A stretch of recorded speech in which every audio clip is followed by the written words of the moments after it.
In the dimly lit streets of Jerusalem, a man walked alone, Judas Iscariot, one of the 12 who followed Jesus. His heart was heavy, his eyes restless, and his soul divided between devotion and desire. For months, Judas had watched Jesus heal the sick, open blind eyes, and raise the dead. He saw the crowds gather, their faith igniting like wildfire. Yet inside Judas, another fire burned, one of confusion, pride, and fear. The others followed Jesus with unshaken hearts. But Judas began to question. Why doesn't he take the throne? He thought. Why speak of suffering when he could rule? Then one night, the chief priests whispered to him, "We know where he stays, don't you, Judas? Bring him to us quietly, and you'll be rewarded." 30 pieces of silver clinked in his hand, cold, metallic, and heavy with guilt. At the Last Supper, Jesus broke the bread and handed it to each of his disciples.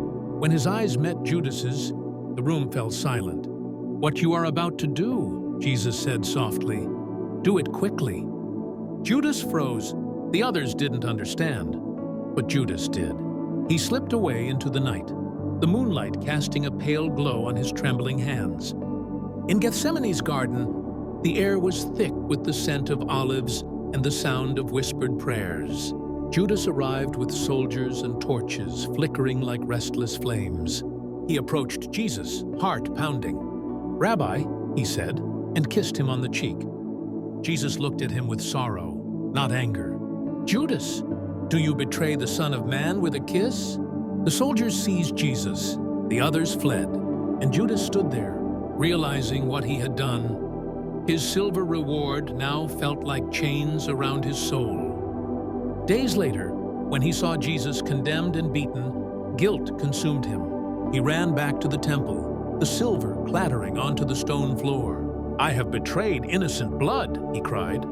But the priests turned away. "What is that to us? See to it yourself." Judas stumbled into the shadows, haunted by his own actions. He looked toward the horizon, where dawn broke over Jerusalem, and whispered, "I thought I could force his kingdom, but I only betrayed love itself." He disappeared from the city, a tragic figure swallowed by regret. And yet, even in his fall, his story echoes through time. A reminder that greed blinds, guilt destroys, but mercy still calls out even to the lost. Because Jesus, the one betrayed, would still walk to the cross, not for vengeance, but for forgiveness, even for those who turned against him.